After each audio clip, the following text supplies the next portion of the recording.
Bom, nossa prova, ela teve 4 questões, né, da H6, e depois mais 3 questões que englobavam H4 e H11, tá? Mesmo a 6 e a 7 aqui, sem estar com H4, mas só porque eu esqueci de colocar, né? Então H4 e H11 é a questão 5, 6 e 7. Então vamos começar aqui pela questão 1. Então as 4 primeiras questões são questões teóricas, né? Múltipla escolha.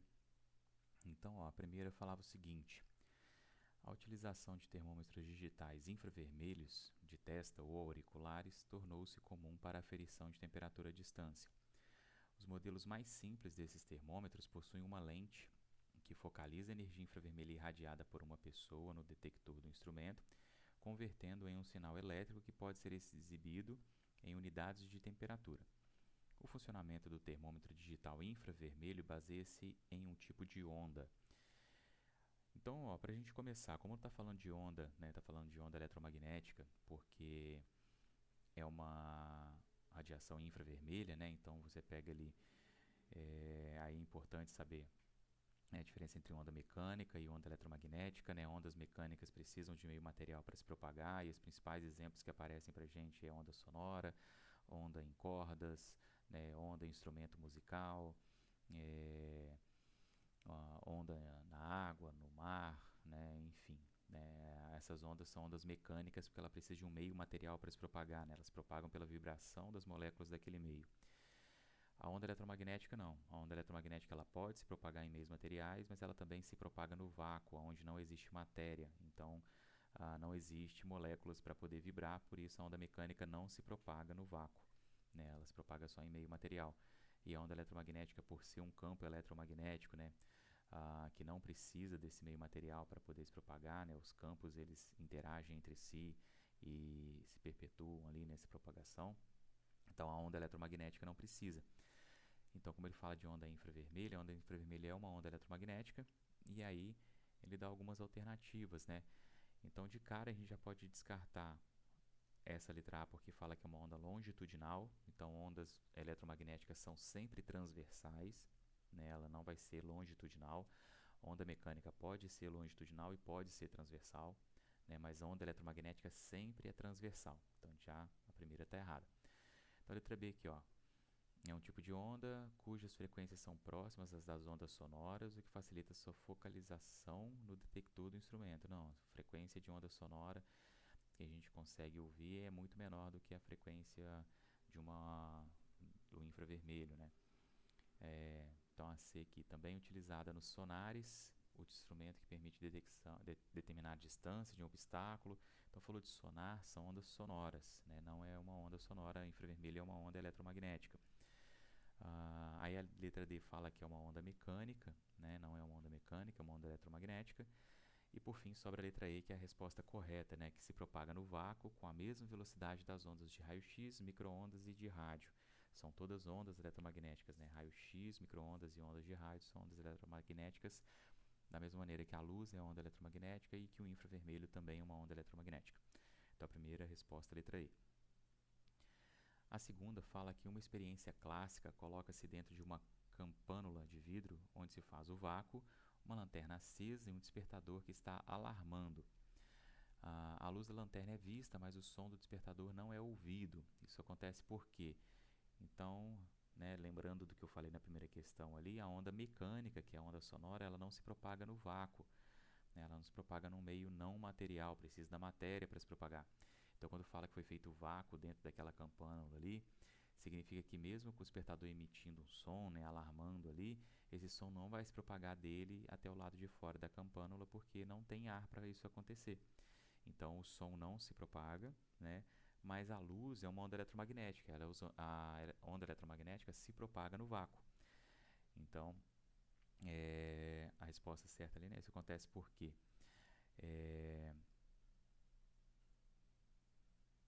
A resposta certa é a letra C, né? O som não se propaga no vácuo e a luz sim. Então essa é a resposta correta. A primeira fala que o comprimento de onda da luz é menor do que a do som, mas não faz diferença em relação a isso. Nossos olhos são mais sensíveis do que nossos ouvidos, também não, né? Nossos olhos são sensíveis à luz, o nosso ouvido é sensível a som, são coisas diferentes.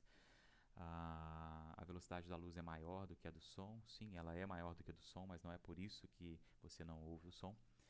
E o vidro da campana serve de blindagem para o som, mas não para a luz. Também não, né? O vidro ali ele vai deixar, né? Se você tivesse ar dentro da campana, o som iria se propagar, ia sair, você iria escutar o som. Então a resposta certa é a letra C. Na questão 3, né, fala o seguinte, ó, na figura seguinte estão representadas duas ondas transversais, P e Q. Então a P é a onda de cima, a Q é a onda de baixo. Em um dado instante de tempo, considere que as velocidades de propagação das ondas são iguais, então as duas estão se propagando com a mesma velocidade. E aí, só para lembrar, né, a gente tem essa equaçãozinha aqui, ó, que relaciona velocidade de propagação, comprimento de onda e frequência. Então, a velocidade de propagação ela tem uma relação entre comprimento de onda e frequência. Como ele fala para mim que as duas têm a mesma velocidade, o que vai mudar nelas é o comprimento de onda e frequência. Então, dependendo do comprimento de onda de uma, a gente consegue inferir alguma coisa em relação à frequência da outra, ou em relação à frequência de uma, a gente infere alguma coisa em relação ao comprimento de onda, porque a velocidade tem que ser a mesma para as duas. Então, voltando aqui, ó, fala sobre essa representação das ondas P e Q, são feitas algumas afirmações. Então, a primeira fala, a onda P tem o dobro da amplitude da onda Q. A amplitude é o que você mede, né, entre esse ponto aqui, como se tivesse uma linha central aqui, e essa onda ela se propaga para cima dessa linha e para baixo dessa linha. Então seria a distância dessa linha central até a crista, que é o ponto mais alto, ou o vale, que é o ponto mais baixo. E pelo desenho você pode contar os retângulozinhos aqui, né? Tem 1, 2, 3, 4, 5 para a onda de cima e 1, 2, 3, 4, 5 para a onda de baixo. Então as duas têm a mesma amplitude, né? Então a amplitude não é diferente entre elas. A onda P tem o dobro da frequência da onda Q. Frequência é o número de oscilações por intervalo de tempo. Então, como você tem a mesma velocidade das duas, então as duas propagam a mesma distância no mesmo intervalo de tempo, né, com a mesma velocidade. Só que aí se você pega, né, aqui e olha o número de oscilações que você tem nessa distância que ela percorreu, aqui eu vou ter, né, eu tenho essa primeira oscilação, essa segunda oscilação e metade de mais uma oscilação. Teria duas oscilações e meia. Aqui eu já tenho uma, duas, três, quatro, cinco. Então a onda Q tem o dobro de oscilação da onda P, e não o contrário, né, que fala aqui na alternativa, na afirmação. Então a afirmativa também está errada. A 3 fala que a onda P tem o dobro do comprimento de onda da onda Q. Então se eu pego a onda P, ela tem um comprimento de onda, ó, a onda P aqui, 1, 2, 3, 4 retângulozinhos de comprimento de onda, né, medindo dessa crista até essa crista aqui. Eu tenho 4 comprimentos de onda, ó, 4 quadradinhos. Aqui eu tenho, ó, 1, 2, de uma crista até outra. Então, a onda P ela tem o dobro do comprimento de onda da onda Q. Então, a 3 está certa, né? Falta só confirmar a última, porque se a 3 está correta, ou é a C ou é a E. Aí fala que a onda P tem metade da amplitude da onda Q. Na primeira a gente já descartou isso, né? Que a P tem o dobro da amplitude da Q, então a Q teria metade da P. E a gente já viu que a amplitude é a mesma para as duas. Então, a resposta correta, letra C, apenas a 3 é uma afirmativa correta, as outras afirmativas estão erradas. E aqui, né, na questão 4, é uma questão só para poder, né, ver as definições das características ali, das propriedades, né, físicas da minha onda. Então, o trem de ondas senoidais, gerado por um dispositivo mecânico oscilante, propaga-se ao longo de uma corda. Então, uma corda, né, vibrando. A tabela a seguir descreve 4 grandezas que caracterizam essas ondas mecânicas. Então, a onda se propaga numa corda, uma onda mecânica.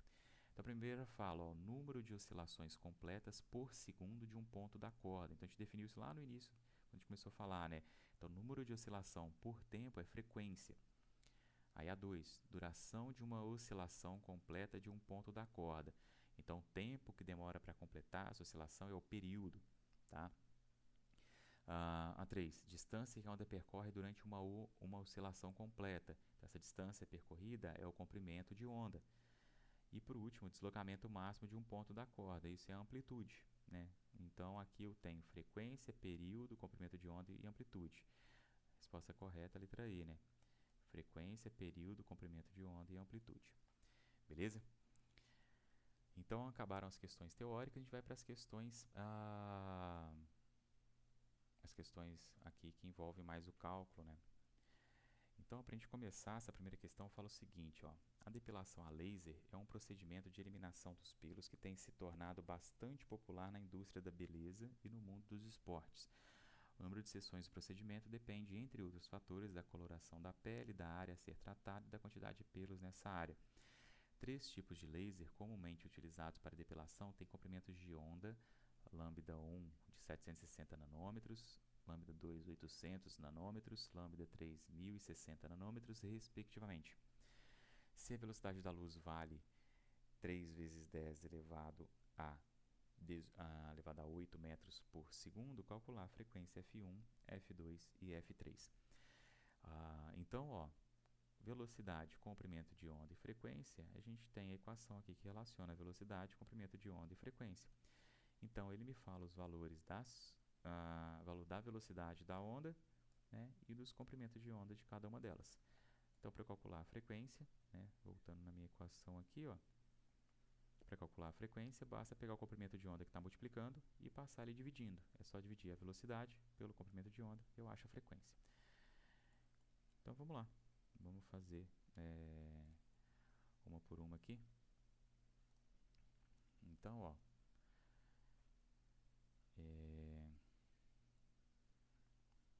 eu vou anotar os valores aqui do comprimento de onda de cada uma delas. Eu tenho o lambda 1 igual a 760 nanômetros, o lambda 2 igual a 800 nanômetros e o lambda 3 igual a 1060 nanômetros, beleza? O valor da velocidade da luz, que é o c, né, é 3 vezes 10 elevado a 8 metros por segundo, beleza? Então, vamos calcular aqui o valor da frequência de cada um. Vou começar pela frequência F1.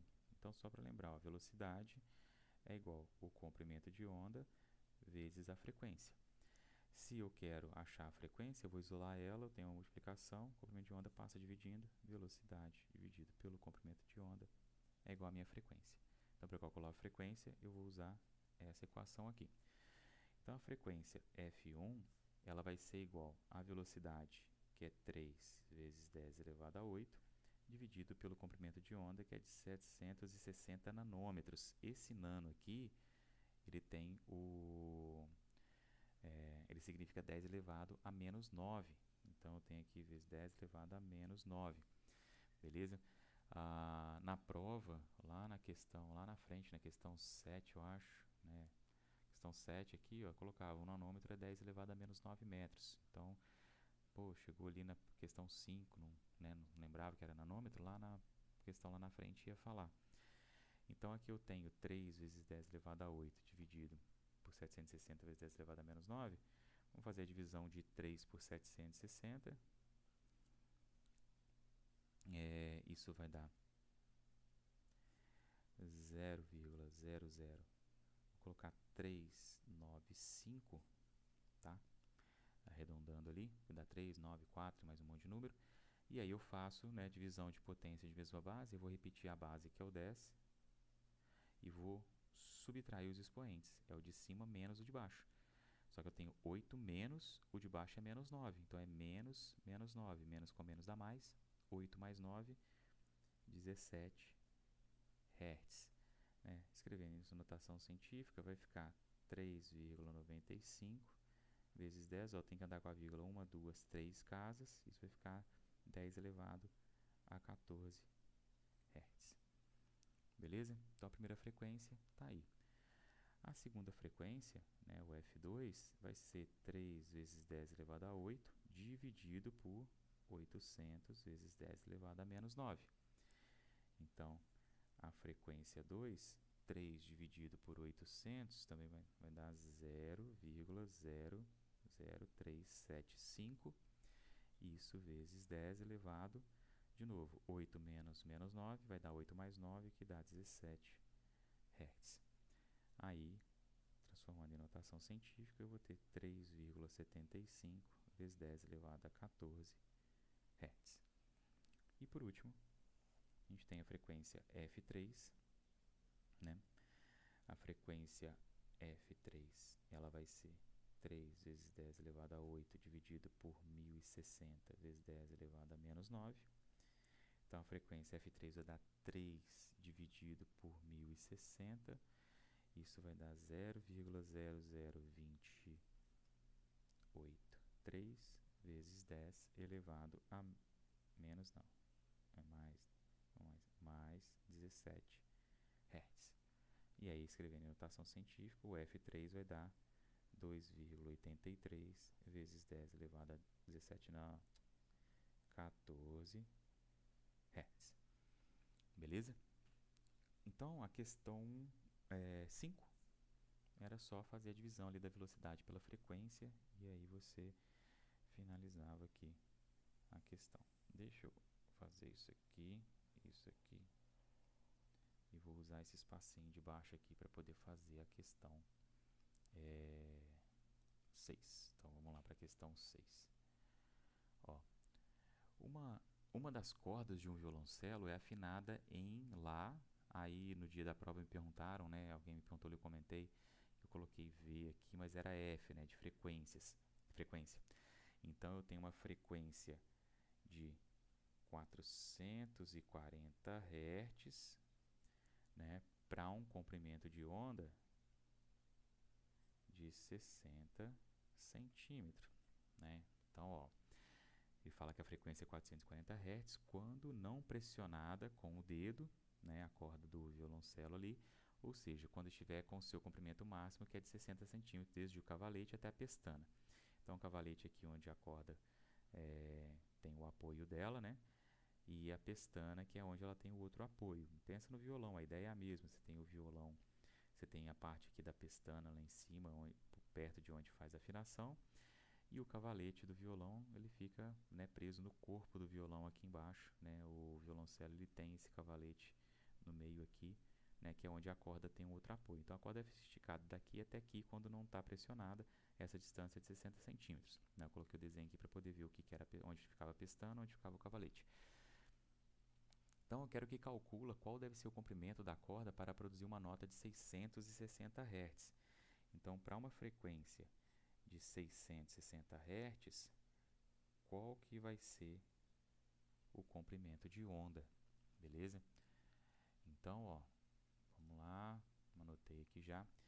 Então, a frequência 1 de 440 Hz, comprimento 1 de 60 centímetros.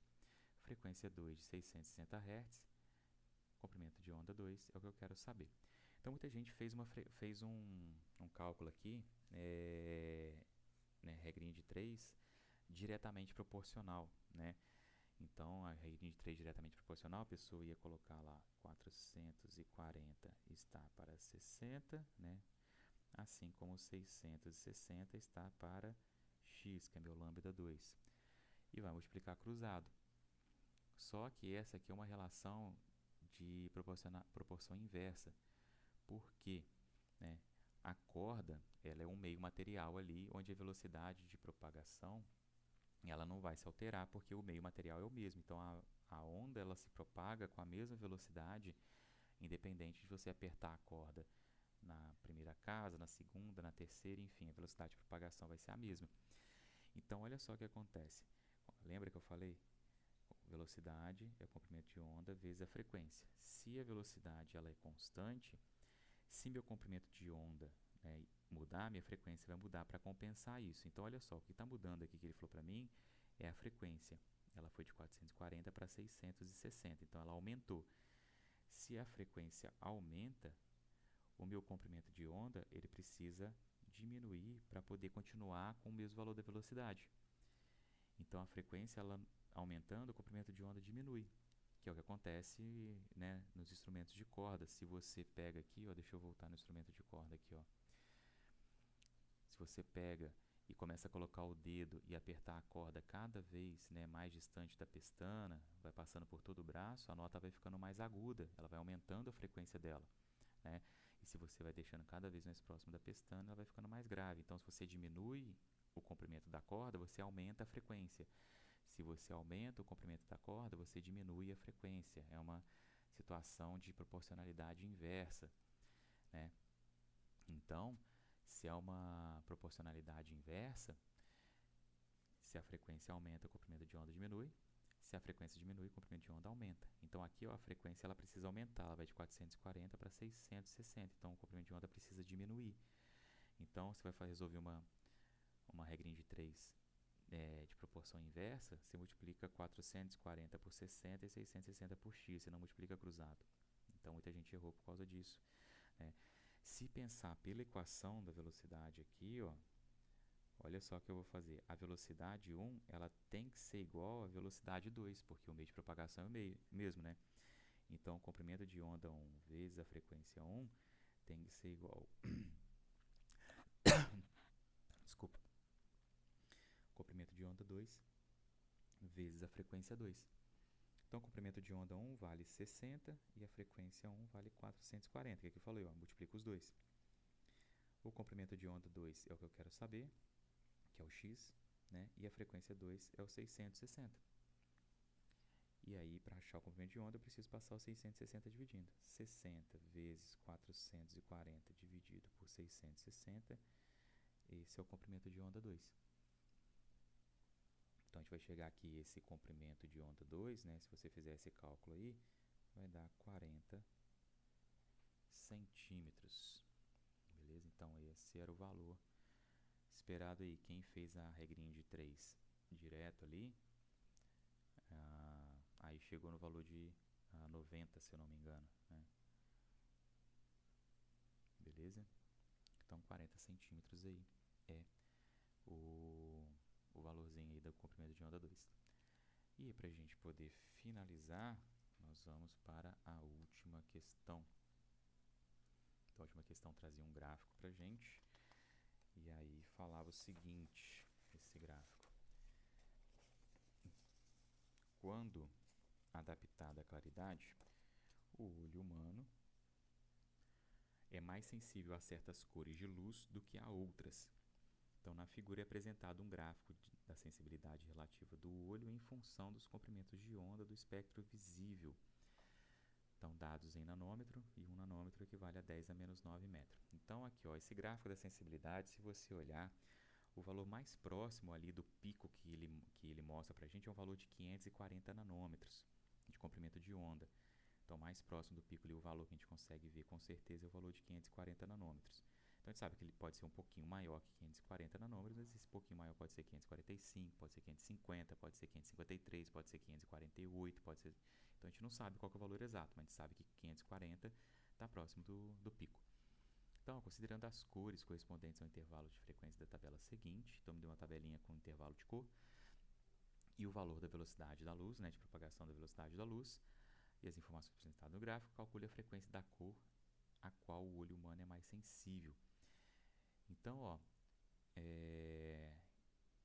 tiveram pessoas que calcularam de uma maneira que é interessante fazer, né, você pegar aqui e calcular qual que é o comprimento de onda para cada faixa de frequência, né? Então, pega essa frequência da luz violeta de 6,9 vezes 10 a 14, que vai até 7,5 vezes 10 a 14. Calcula o comprimento de onda de cada uma delas. Como calcula o comprimento de onda? Com a equação da velocidade igual ao comprimento de onda vezes a frequência. Você tem a velocidade de propagação, tem a frequência, você acha o comprimento de onda. Vai calculando de todas as cores, você vai ver que o 540 está no intervalo ali da cor verde, né? Então, essa é uma maneira de calcular. Outra maneira de a gente poder calcular é pegar direto o valor que está no gráfico, né, e calcular qual que é a frequência correspondente para esse valor. Né? Então, vamos lá, vamos pegar aqui, né, na minha mão aqui, deixa eu só marcar onde que a câmera começa a pegar, para poder começar a escrever aqui, ó. Então, vamos lá. Então, eu vou fazer o seguinte, ó, o comprimento de onda que eu tenho é de 540 nanômetros, ou 540 vezes 10 a menos 9 metros. A velocidade de propagação é a velocidade da luz, que é 3 vezes 10 elevado a 8 metros por segundo. E eu quero saber qual que é o valor da frequência correspondente para esse comprimento de onda. Então, ó, equação, velocidade é igual ao comprimento de onda vezes a frequência. A velocidade é 3 vezes 10 elevado a 8. O comprimento de onda é 540 vezes 10 elevado a menos 9. E a frequência é o que eu quero saber. Passo dividindo. 3 vezes 10 elevado a 8 dividido por 540 vezes 10 elevado a menos 9 vai me dar o valor da frequência. Então, 3 dividido por 540 vai dar 0,005555, né? Vai dar uma dízima. Então, 0,00556 aproximadamente. Opa, faltou uma coisa aqui. Vezes 10 elevado, aí de novo, ó, 8 menos 9 vai dar 17.